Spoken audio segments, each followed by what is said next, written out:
News state देख रहे हैं आप और आपके साथ मैं हूं चांदनी वर्मा।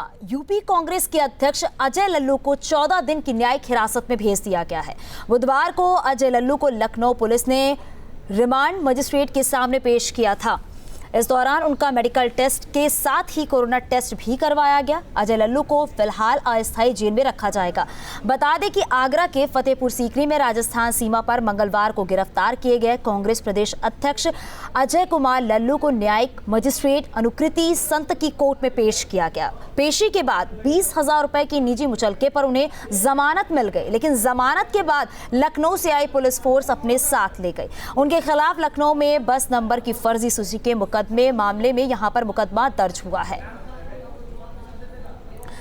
संवाददाता अनिल यादव हमारे साथ जुड़ गए हैं। अनिल, अगर आप यहां पर बात करें तो जिस तरीके से पहले जमानत मिल गई, उसके बाद से फिर से 14 दिन के लिए यहां पर इनको हिरासत में लिया गया है, अब और क्या जानकारी मिल पा रही है आपको?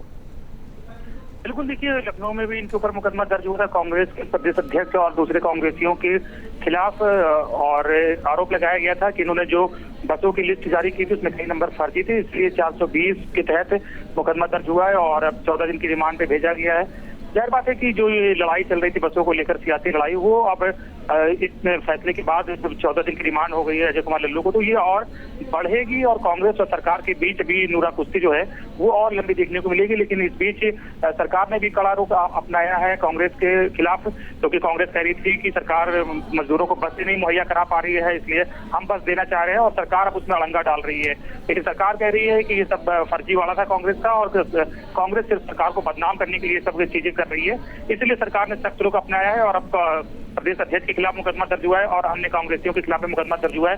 जाहिर बात है 14 दिन की न्यायिक हिरासत से लड़ाई जो है वो और बढ़ेगी दोनों दलों के बीच।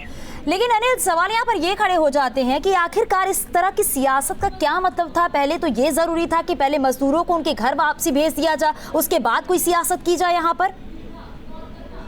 बिल्कुल, देखिए दोनों ही सियासत कर रहे थे, कोई दो राय नहीं है। कांग्रेस भी सियासत कर रही है, क्योंकि अगर कांग्रेस को बसें देनी होती तो महाराष्ट्र और राजस्थान में जब लोग पैदल आ रहे थे तब मुहैया करा सकती थी, लेकिन वो यूपी गवर्नमेंट को बदनाम करना चाहती थी, शायद इसीलिए उसने यूपी बॉर्डर से बसें देने का फैसला किया।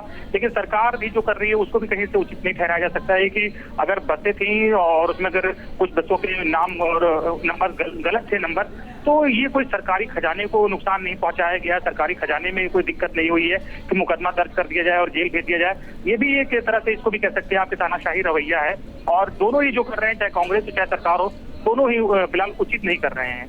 बिल्कुल, क्योंकि यहाँ पर सवाल कई सारे खड़े हो रहे हैं अनिल। सवाल यहाँ पर ये भी खड़े हो रहे हैं कि जब वाकई यहाँ पर बसेस देनी थी तो यहाँ पर जो फर्जी नंबर की जो लिस्ट आए थे उसमें कहीं ना कहीं देखा जाए तो वो चीजें गलत यहाँ पर देखी गई हैं। ऐसी चीजें तो आखिरकार नहीं करनी चाहिए थी ना यहाँ पर। तो बिल्कुल, देखिए अगर कांग्रेस को मदद करनी थी तो प्रॉपर तरीके से आते, पूरा होमवर्क करके आते और ये इंश्योर कर लेते कोई गड़बड़ी ना रह जाए, क्योंकि आज की तारीख में आप देखते हैं कोई भी सियासी दल दूसरे दल के खिलाफ अगर कोई भी कदम उठाता तो उसकी एक एक चीज की स्क्रूटनी करते हैं और उसमें कमी पाने के बाद उसका सवाल उठाया जाता है। कांग्रेस ने अपना होमवर्क नहीं किया, लेकिन सरकार भी अब जिस तरह से कड़े कदम उठा रही है इसकी भी जरूरत नहीं है, क्योंकि अगर फर्जी वाले की बात कर रही है तो बसें कांग्रेस अपने पास से दी थी कि सरकारी खजाने को कोई नुकसान नहीं हुआ है कि सरकारी दस्तावेज उसमें लगाए गए हों या सरकारी पैसे का दुरुपयोग हुआ हो कि आप 420 का मुकदमा दर्ज कर दो, लोगों को गिरफ्तार कर ले। तो दोनों ही जो कर रहे हैं ये इसकी जरूरत दोनों को ही नहीं थी, और लेकिन दुर्भाग्यपूर्ण है कि कांग्रेस भी सियासत कर रही है और सरकार भी जरूरत ज्यादा सख्त दिख रही है।